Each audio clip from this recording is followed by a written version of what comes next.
Hello again. Today, I just wanted to share my experiences with my Phantom 2.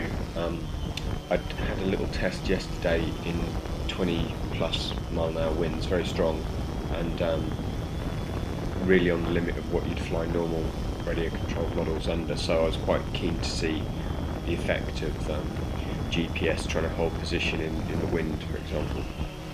And I'd already seen some very powerful YouTube clips where guys are sort of manually trying to turn the Phantom 2s upside down, and the motors are fighting like crazy to stabilise and level it. So many calculations going on to keep this model in a position. So in the wind, it was going to be a really good test.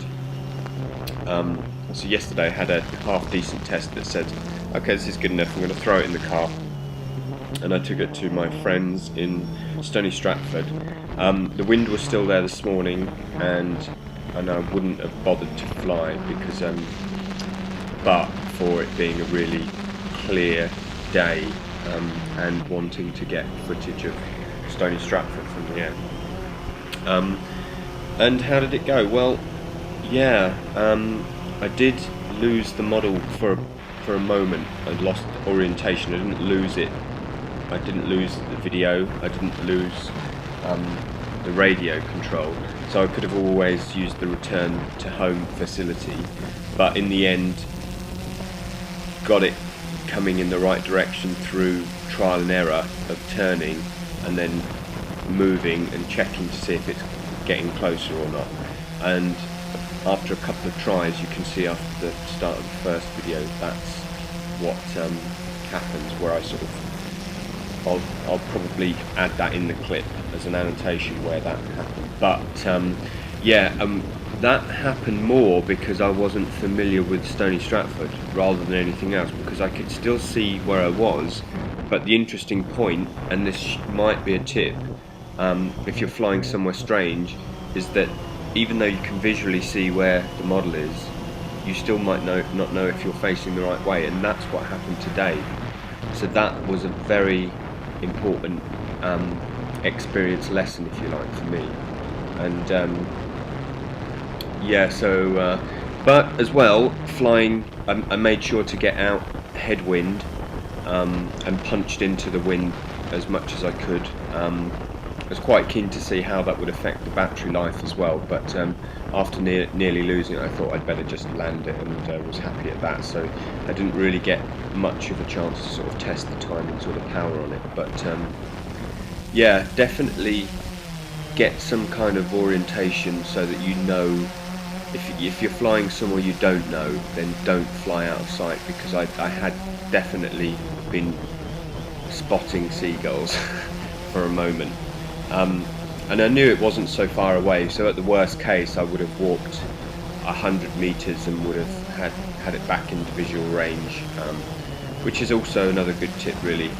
Where I was flying here, you can obviously see that I can walk in the direction of the model very easily, and that was purposefully done, and that's why they do say, don't fly over built up areas. Imagine losing it if I was stood in the middle of Stony Stratford there, and trying to orient yourself if you're in the middle of a town would be even harder. So a lesson on orientation here, perhaps for everybody else, and myself included. But the gimbal handles the wind very well. I mean, you really wouldn't think that it was a windy day if not for the noise, which I'm going to obviously pull back because it's annoying having the buzzing and the wind sound anyway. But it was a windy day, and the Phantom 2 handles it very well. Yeah, there's times when again the props come into view. I'm really not bothered by that at this point in time. I know I can get the shots that I need between the various positional changes, etc. When the props and the undercarriage get in the way. So it's about getting more familiar with it yet. I still have yet to leave GPS mode and go into the advanced NASA mode. Not GPS mode, the whatever it is, the default one when you first buy the thing, and then you get to, I think it's just called Phantom mode, and then there's NASA mode. that allows you to literally fly it manually, and this thing is pretty amazing what it can do manually. And you can still flip back into GPS mode or attitude mode if you get in trouble. It will start to go into a hover for you, which is absolutely excellent, and I just can't wait to get to that level.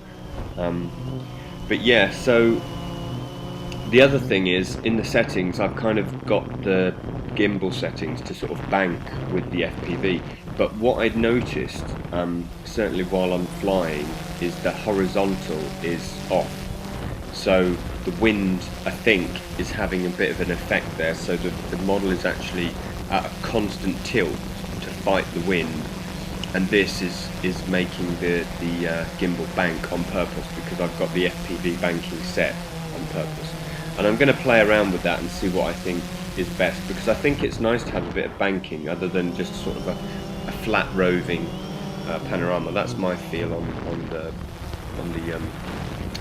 artistic side of aerial filming, if you like. But yeah, I can't wait to film something a little bit more like a resort or something. That will be really amazing. So, but yeah, so hopefully you enjoyed seeing Stony Stratford from the air. I had fun indeed flying it today, and it's quite an interesting little hobby of ours, this FPV stuff. Yeah, so please share and subscribe, because it helps me make videos. Really does. If you know, people are not going to see the videos, it's really a waste of time to do the editing and uploading it. So please do help with that, and that's appreciated. All right, see you next time. Bye.